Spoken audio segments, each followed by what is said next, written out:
recruiting these execs and what we're doing, and I know this is a slightly pixelated pitch, but just to make the point, they have a daily job spec board with the Monday, Tuesday, Wednesday, Thursday, Friday at the top and the dates. And as they fill it in, this is Flora's, you should see a board that looks like this, which should be a sea of green, which is basically they're doing all the tasks that are in each one of those cards. So they've done all the Monday tasks, all the Tuesday tasks, and then you find a day like this that hasn't gone green, and this has got one task that wasn't get done. So when I look at a week like this, when I have my review with Flora, maybe you could only have one meeting a week with them. You know, I would say is the minimum. I have a daily meeting, but you can have one meeting a week, and you would just look at the board and say, oh, what happened on Thursday? Why don't we get Thursday done? And then you can say, you can go into that, you can click on it and go, okay, well, let's have a look at these tasks that we're supposed to do on Thursday. It'll ping up the board, and you see all the stuff that's been ticked off, and then bam, we can see the culprit here, and it might be, well, look, what happened here? And so now our management is just a case of going, okay, cool. These were the things we said we would do on Thursday. This was the one thing that wasn't got done. What was the problem? Was it a training issue? Was it an access issue? Was it a time issue? And then you just work through and problem solve that with them to be able to help them succeed. So this is like, you know, we have this concept of RTM, don't we, with the $1 Million Sprint, reporting, targets, and management, right? This board is another type of RTM. It reports back to you on what needs to be done, and it also reports on what they should be doing.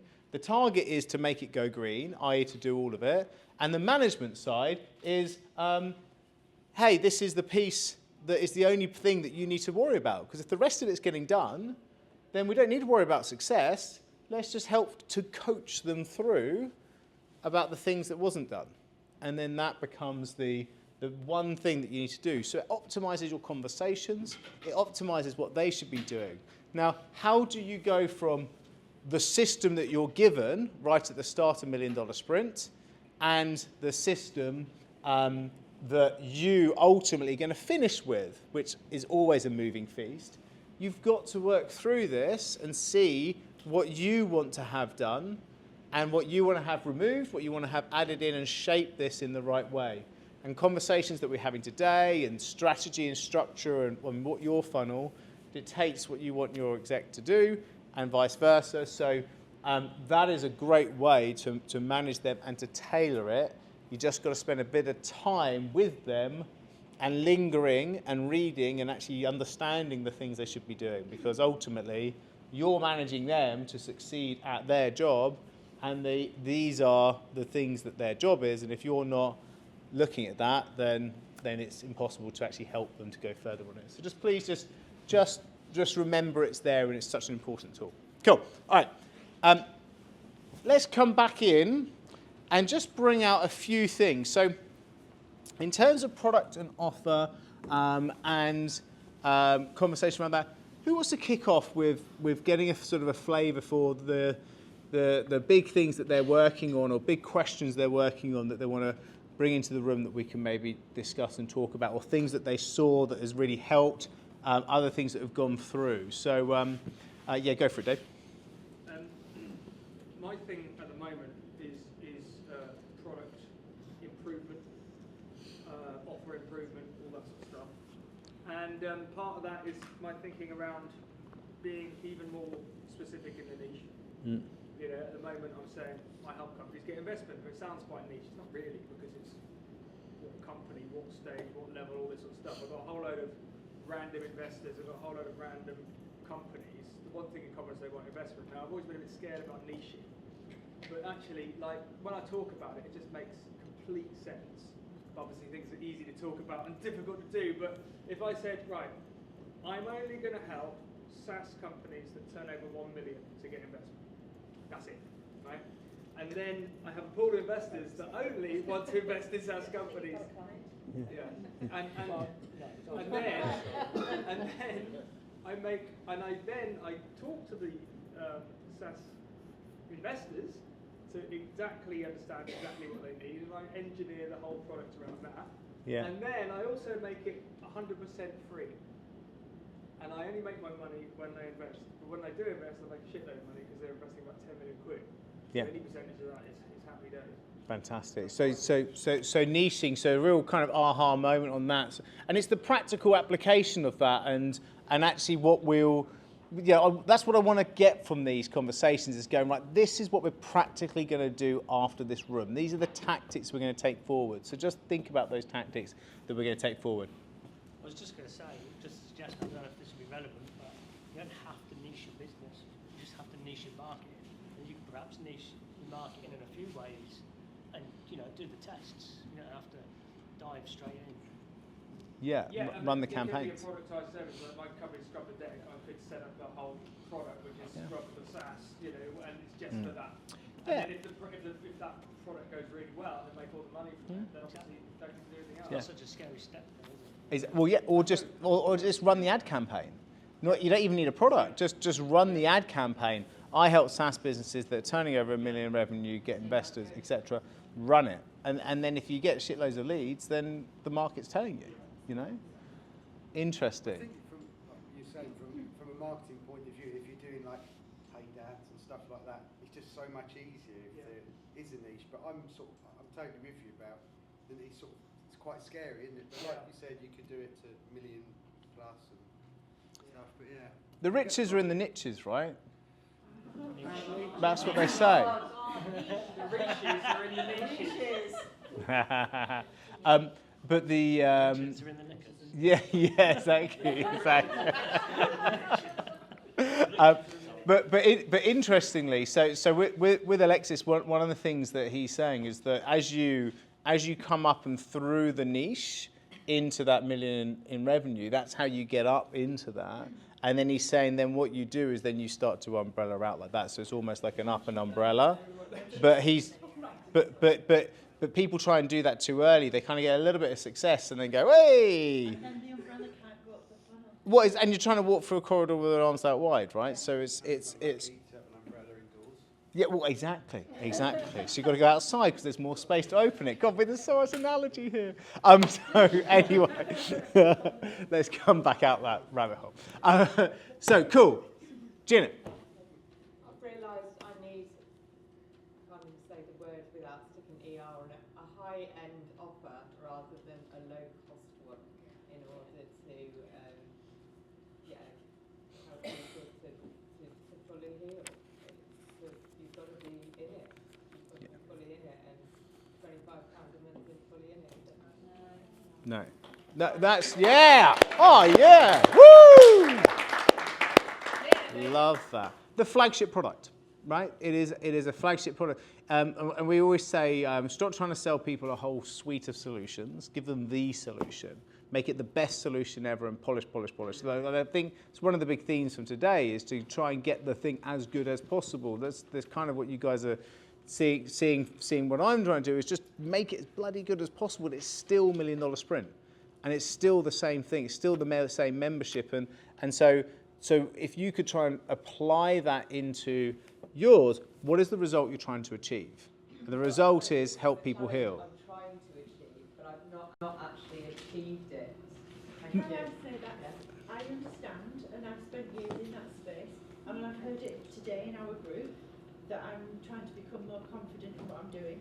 But it's nonsense. You've got experience, you've got expertise, you've got wisdom. You just take all that with you and give what you have got to give, not what you think you should be making up that you've not learned yet. Give what you've got to give, which is a shed load. And people will come along for the ride with you, and you're learning all the time. You'll learn off your members, they'll learn from you, and it becomes a real nice, rich soup. Yeah. Can I just ask a point of clarification? You're just saying just make one offer. So we were in the EC on Monday, Tuesday, and actually some of the feedback that we heard was that you should go perhaps with one product with 3 offers around it. DIY, do it yourself, off you go, vanilla, done for you, done with you, done for you kind of offer. And we've been agonising for the last 48 hours about whether or not we should develop that product. We want to sell the high-end product, that's the one we would lead with, that's the one we would market. But clearly at some point there are people who are going to go, don't know if I want to spend X. We're struggling with the price as well, by the way. We need to have a conversation about value. But I'd be more than happy to go with the £300 DIY product. So do you advocate that that's a good way of doing it or not? Personally, I don't advocate that because it's not been my experience. Do you know what the problem is, David? Is that yes, there will be people that want to buy the 300 quid one, but there'll be people that buy the 300 quid one who would have brought the bigger one.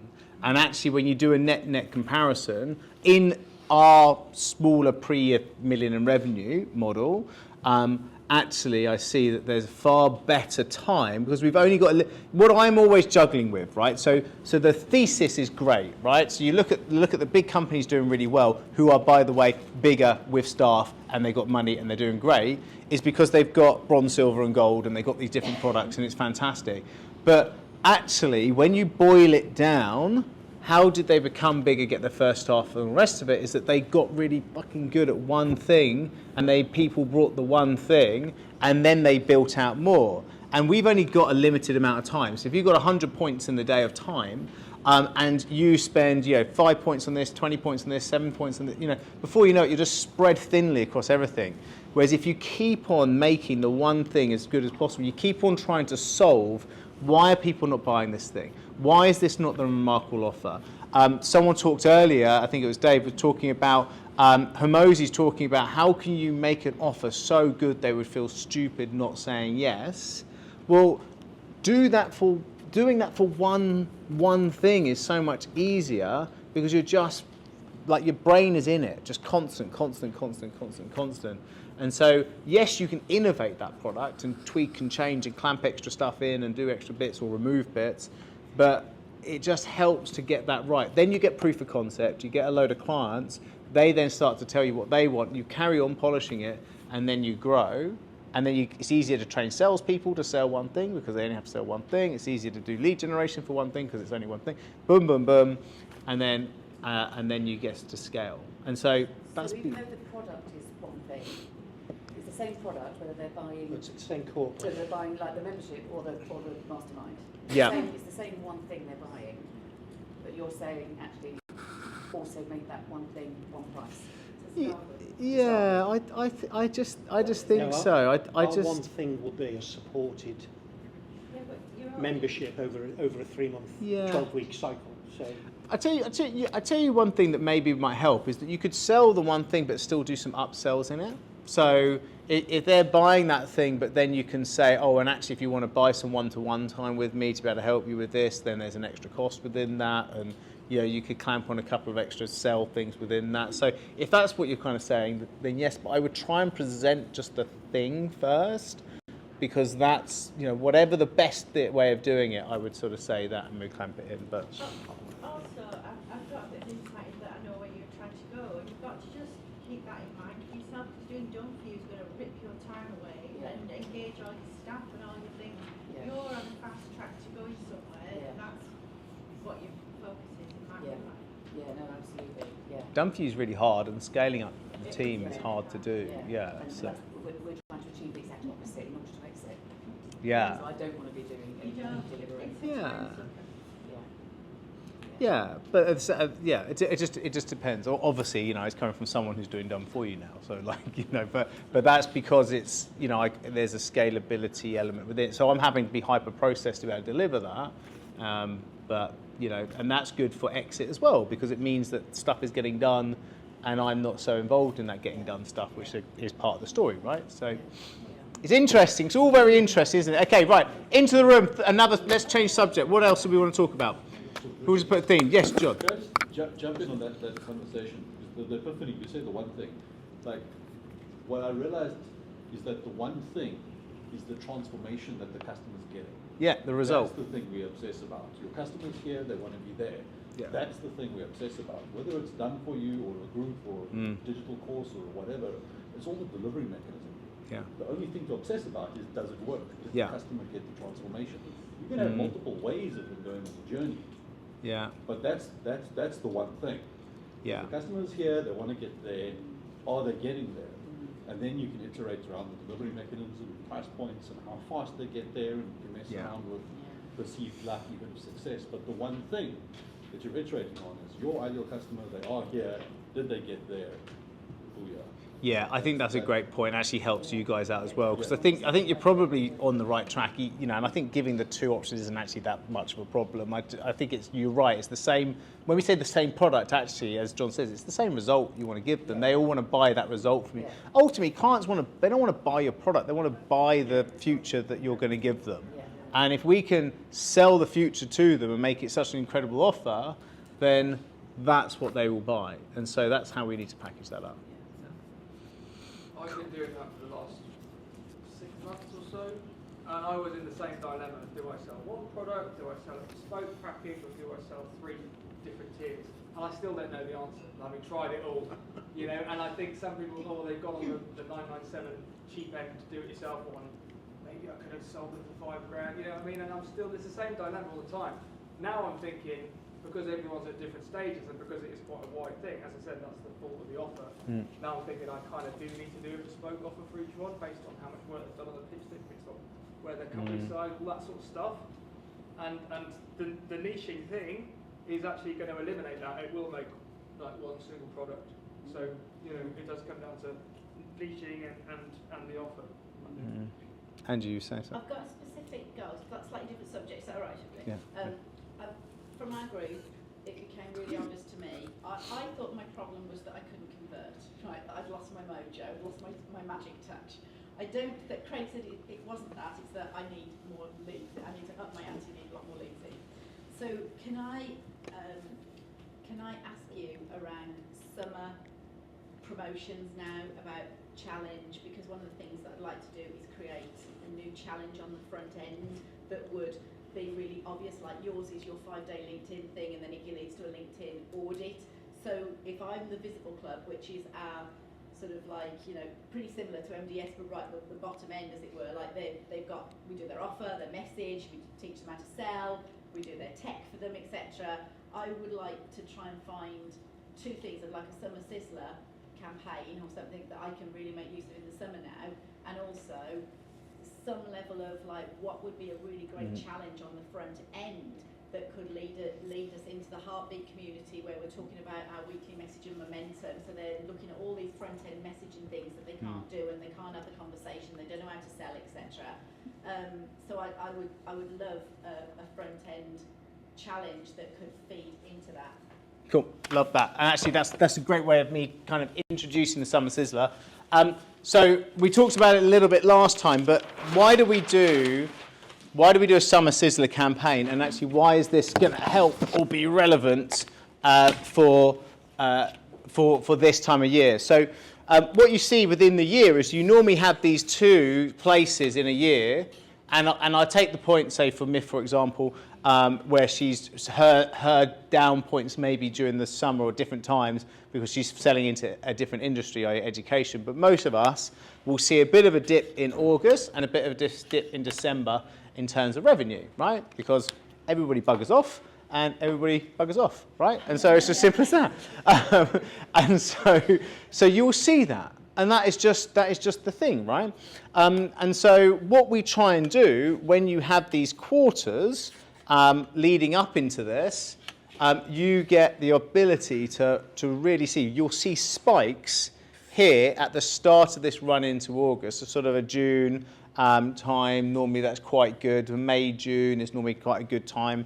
And actually around a sort of an October type time here is normally quite highs in terms of sales. And actually, by looking at the different trends and working these with clients for a long time and our own trends, we want to bring this forward to try and make this a high that isn't just a spike, but actually it kind of works over a couple of months. And so you want to use the normal kind of goodwill that will happen. So your June, you do nothing in a June. You're just selling as normal because it's normally quite good.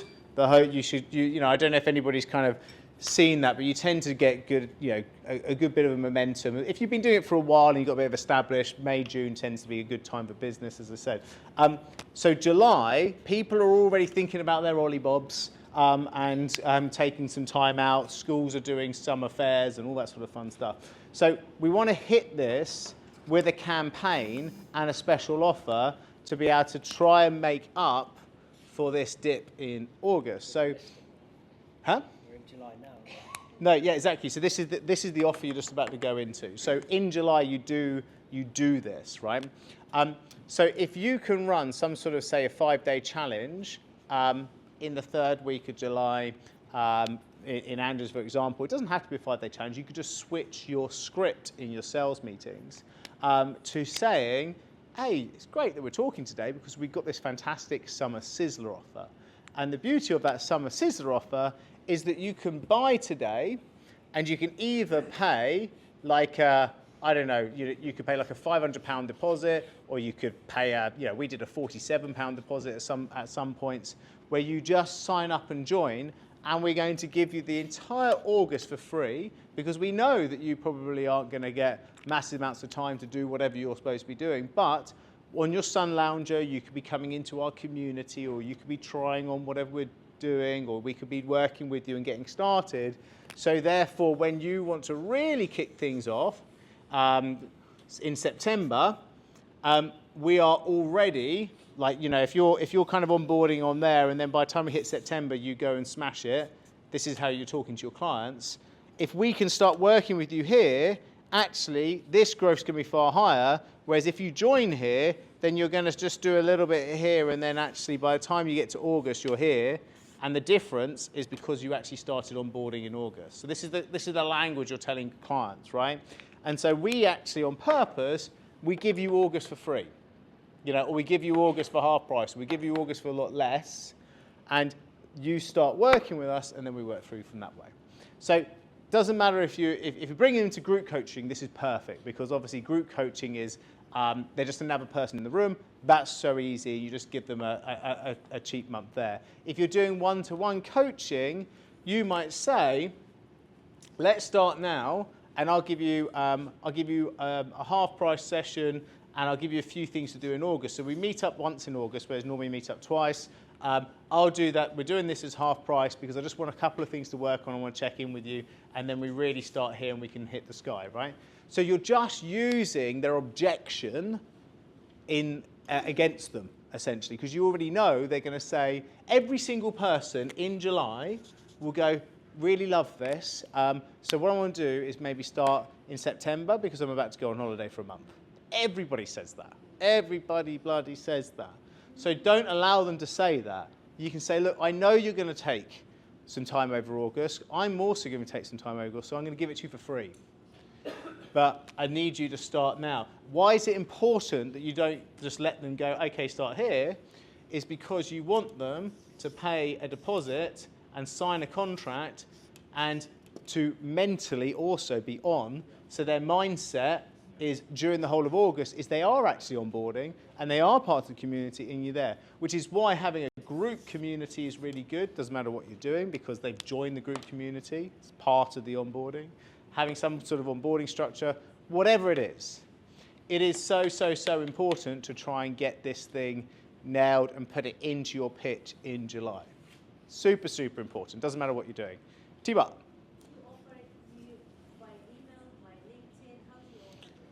In your sales meetings?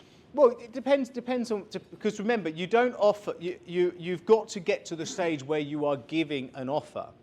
Because when you are just putting organic social out, you're not at offer stage. So they're not thinking about buying your product stage.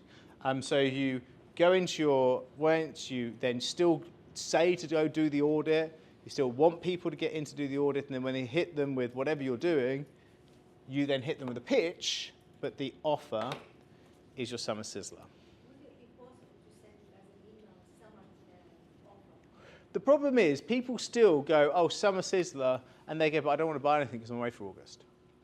They're already giving you the objection when you go, I've got a special offer, and they're like, it's not for me because I'm away for all of August, let's pick this up in September. They already are saying no, because everybody's mindset is, as soon as we hit second, third week of July, game over, isn't it?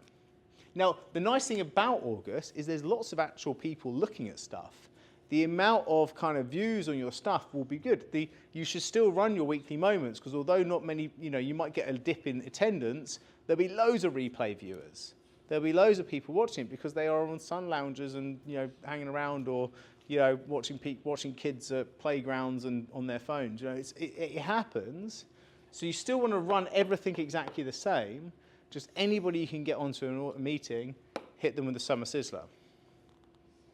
Do you get it? It's the same why we do Black Friday. So November offer is Black Friday offer. So it's exactly the same. And you then say, Black Friday is we give you December for free. And we start in January, but we onboard you during December, some bits and stuff. But I know you've got Christmas, so we give you a little bits here and there. Bam. So Summer Sizzler and Black Friday, exactly the same offers and exactly the same giving those times. Yeah? So that's what it works. So hopefully that helps. So to go back to Andrew's question, a lovely way to be able to get a lot of conversations about buying a product is to run your 5-day challenge here during the 2nd or 3rd week. Don't do it the 4th week of July. You can still, because you want to be having sales meetings not in August. You can, if you're having sales meetings in August, it's also good, right? But you don't want to be aiming to have those sales meetings then because it's just getting harder and harder for you. You want to be doing 2nd or 3rd week of July. End of 3rd week and 4th week is you're having those sales meetings, you're closing people on a Summer Sizzler. But you can start from Monday closing people on a Summer Sizzler. You don't need to be doing a 5-day challenge. Whatever bookings you've got in your current diary for next week, whatever bookings I've got in my diary for next week, everybody's getting pitched with Summer Sizzler. And it's not hard because I'm not actually doing anything other than a bullet point. I'm not creating a landing page for this. I'm not creating a special email campaign. I'm just saying, hey guys, here's a link for, I don't know, last year I did £47 and signed contract. It was as simple as that, like complete low barrier of entry.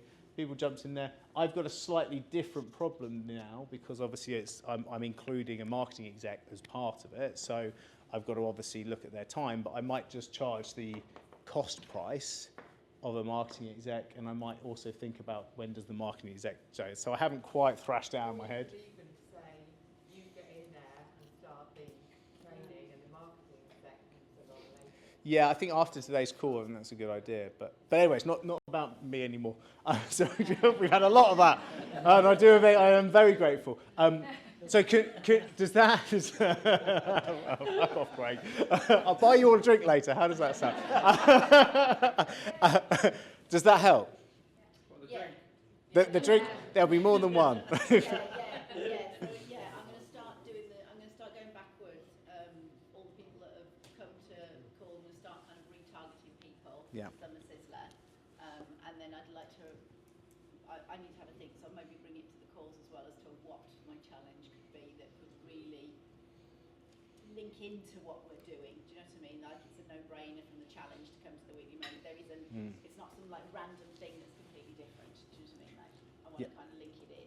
Yeah. It makes sense. Well, this is such a good point, and it goes back to what John Daniels just said, is that you've got to sell the result. What is the result that they're buying from you? And then if you can link your 5-day challenge or your weekly moments, because if you're not doing a challenge, you're still doing weekly moments. If you can make sure those weekly moments are very much related to your result, the 5-day challenge is related to your result, so you're getting them on the right road, and then you go, hey guys, and then you pitch. That sound good? Right, guys. So we are at 4:30, and Clinton's going to do an end for us, which I'm very excited about. It'd be great to be able to do this. But before I do it, thank you all for playing all out today and to be able to give so much great information. Of course, it's been brilliant for me in terms of feedback, but I hope some of what's being shared and some practical application. Take this, document what your thoughts are, give tasks to your VAs or your team, or even just set up to-do lists for yourself. Please take practical tasks from today and get shit done in the nicest possible way. So important. Thank you all. So so we'll do this with Clinton. So just remember, we're going to go up from here. We're going to go to Brewdog, which is across Waterloo Station. So we're going to kind of go as a team across there. I'm going to go across the station, and then you go down into the old Eurotunnel police, and then across. Just follow me. I'll be walking around holding a book or something in my head. So we meet upstairs in sort of 25 minutes or so after we finish, etc. So it'll be about 5. We'll meet upstairs and walk across. And I think that might be. Is it it? Next event is in the 2nd, 3rd, and 4th of October, Langdale Lake District. And 2nd, 3rd, and 4th of October, it's away day in Langdale Hotel in the Lake District. I'll be sending an email out to everybody next week. It's a beautiful hotel. It's got a spa in it, so there's a spa. I've got a slide around this, okay? Sorry about this. Richard, did you say 2nd, 3rd and 4th of October? So it's Wednesday, Thursday, Friday, yeah.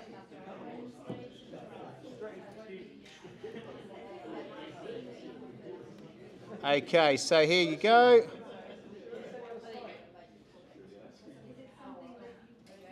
Okay, great.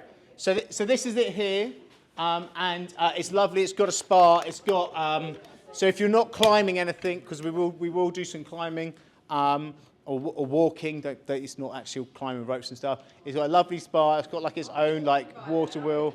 It's beautiful.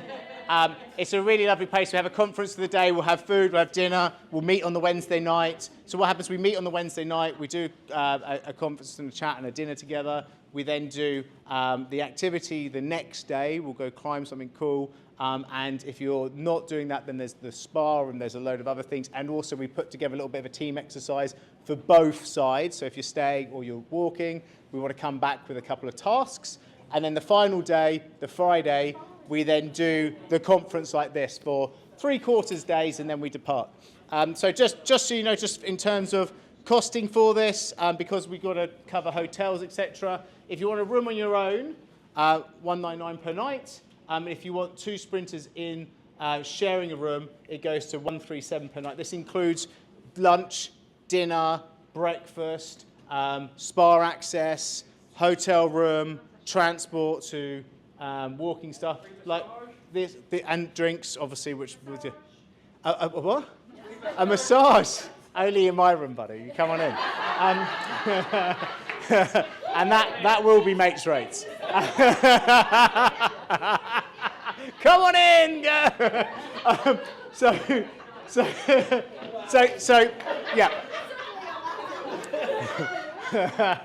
So anyway, that's it.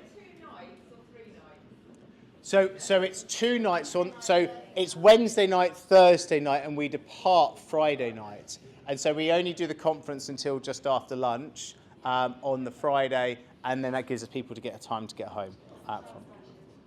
Sorry? I'll get back to you on the minutiae detail. Yeah. It'll be Windermere. There you go. It'll be Windermere. All right, my lobs. So that's the final thing. So give yourselves a round of applause for playing all that. Woo! Yeah! And introducing the one and only Clifford. Hey! Come in the centre. Let's go in the centre. Get in the circle. Okay, right. Okay. So how? Okay. So let's move. Can we move this? Come in the circle. Okay. Okay. Right. Let's go.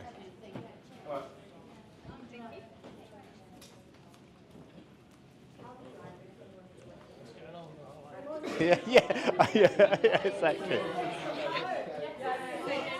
Oh, okay. Yeah, exactly. Knees bent.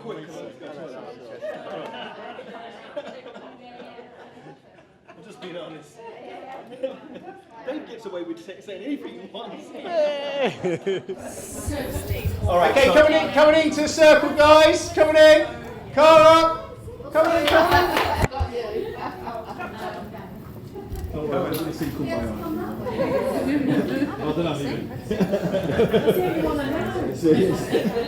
So on my so for those of you that don't know, I help people find their voice. I help people build confidence. It's using singing, but don't worry, I'm not going to call anyone to sing a lead or anything like that. But one of the things that I use very often, which has put me in good stead, and I take it for granted, if I go on stage, there'll be normally thousands of people, 50,000 people, and going in front of a whole lot of people at one time and exposing yourself, using your voice. When you thought it couldn't get any worse. Using your voice is like exposing yourself. It's actually worse to some people than being naked, because it's the inside of your person. Does that make sense? Yeah. And a lot of us have we have places that we need to go, that we need to deliver our voice, and it's predicated on the one thing that we very seldom take seriously, unless we die or something. That's our breath. Yeah. So I want to give you a tip. Just give you an exercise that you can use just in your everyday occurrences, just stopping and pausing. I love what Laura 2 stands for, with the moment of pause, using your breath in that area. And so what I want you to do, first of all, because we've been sitting there for such a long time, I want you just to, let's just pot our belly out. Oh. Very easy. So this is why I've got a baggy t-shirt. Pot your belly out. Let's just forget our facades that we have. Just put your belly out and just hang out there a bit, yeah? And I want you now to breathe down and breathe. Now think about it. I want you to just look endoscopically and just pass your groin to the floor. I want to imagine your breath is going right through it and hitting the floor, yeah? So pop your belly out and do that, yeah, good. Pull that string on your belly button out, so you're potting it right out. Very good, that's good. That's fantastic, yeah, very good, very good, very good. So this is what, I'm just going to use you, Craig, for a second. This is what commonly happens, and it happens because we do that from like nursery, yeah? We use our chest to breathe in, yeah? Well, what I want us to do is to imagine our stomach is full. So put your belly right and pull, imagine there's food in your belly now, yeah, and relax this tension here, yeah? And it will feel a bit funny for a moment, because we do the opposite, yeah? So now I want you to breathe into that space here. Breathe in, feed that oxygen, good. Hold it now. Now, the string is on the inside of the belly button, but it's coming through the back. You know, like the old Action Man does it. Yeah. So now we're gonna blow out and then bring our belly in, and everyone pull the string from behind. Go. Bring it in, right in, till the abdominals and the obliques are contracted. Yeah, there you go. Good. Lovely. Hold it there for a minute. I want to feel the extremes. Good. Now let's breathe in through our nose, our nostrils, and then pull the string in front and breathe down. Go. It's going to take a little bit of time to get used to. Breathe down until you can feel like, because we need food, yeah? Good. Now blow out and pull the string back. 2 more times. Hold right in until it contracts. Feel that contraction. Good. This time when we breathe in, we're feeding ourselves with oxygen, but I want now us to fuel it with a thought, a powerful thought. Everyone's had really some powerful images in their head about the ideas and intelligence and all of that stuff, and the synergy. I want you to now breathe in, and I want you to fuel now that oxygen with that powerful intention. Ready, go. Hold it there now, hold it.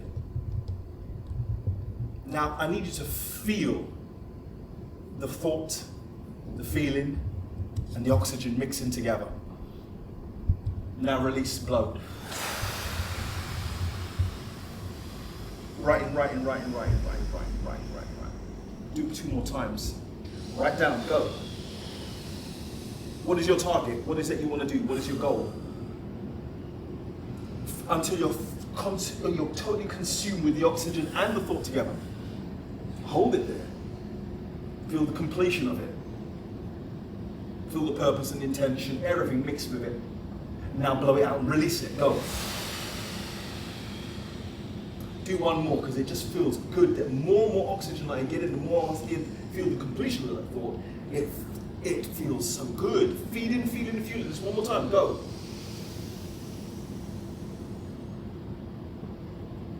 Hold it.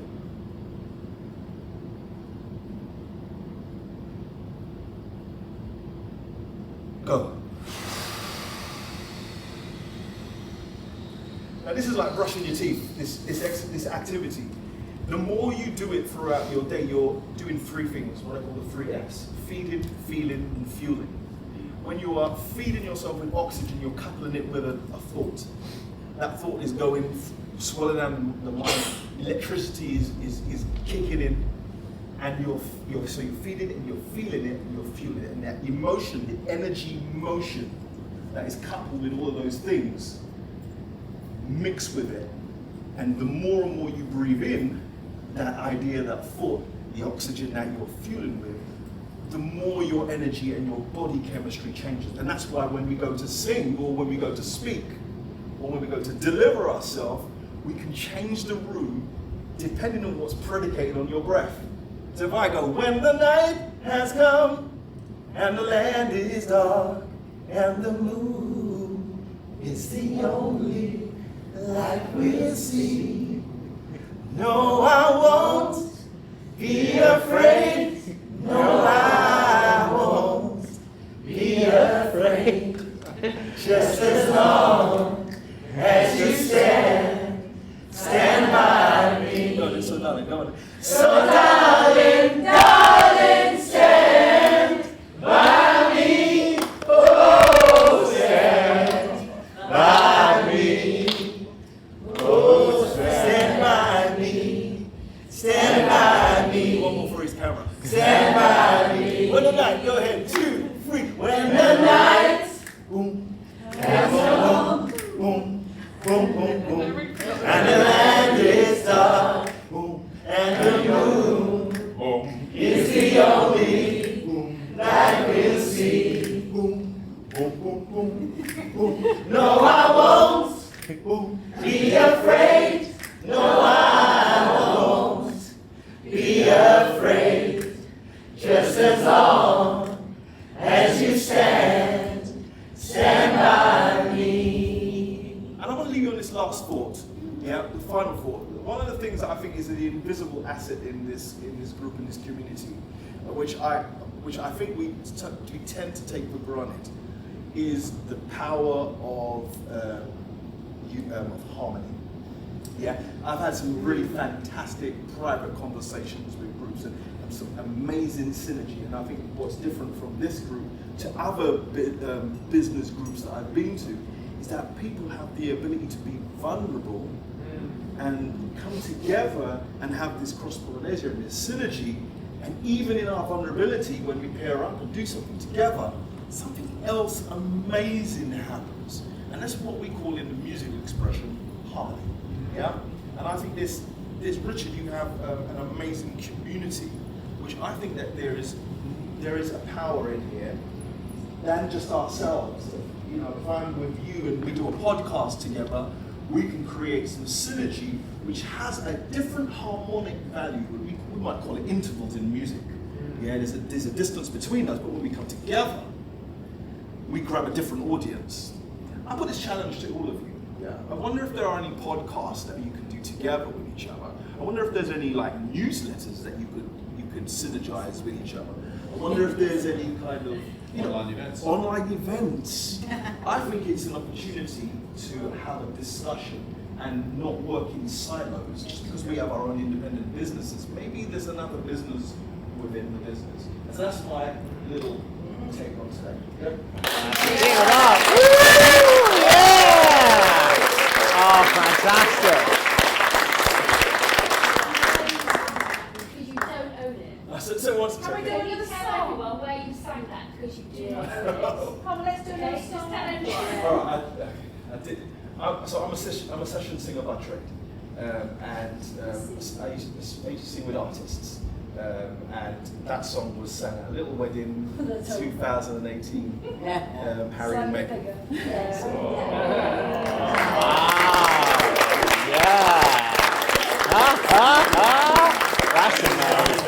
That's so good. Fantastic. Are you going to do the other scene? Hey, Are you doing the other scene? am I doing the Other scene? other scene? Out of Paradise Alley. I won't do that today. Well, amazing. Do we want an encore as a group? Yeah! Let's go. One more. And Clinton, we're going to see him next week. I'm going. It's on the 5th and 6th in Albert Hall. Oh, So we wow. can see him. What? He's So just keeping it quiet. Okay, I think people think that people think I can share my heart with you guys. I think people think that I'm an extrovert because I'm a performer. I'm actually an ambivert. So I tend not to do, because it just feels like you're showing off all the time, but that's not how I present myself. I am here to empower people, and I get misconstrued as being a show off. So that's the reason why I'm saying I'm You're far from a show off. I know, but I feel like I have to explain myself sometimes, because sometimes it's a bit like dial 11. You know, when someone sees you on stage, they just think you're always on dial 11. I'm not always like that. You're not a show off, you're showing us how to be. Exactly. Thanks. Showing your Yeah. talent. Thank you. Showing yourself. Don't keep it for yourself. Thank you, and I consider you guys as my family. So what's happening now? I'm singing the lead for Circle of Life. No, come to me. No.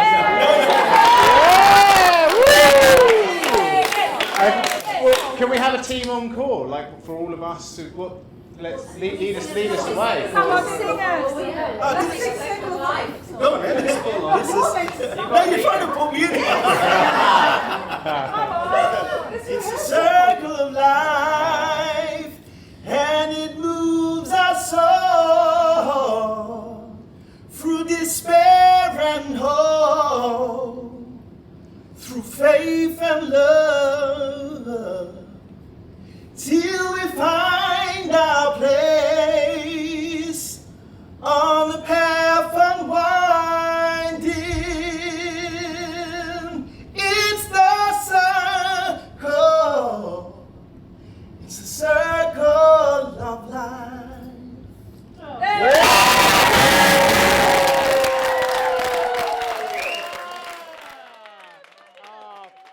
Well done, guys. That was the Q4 kickoff. Well done.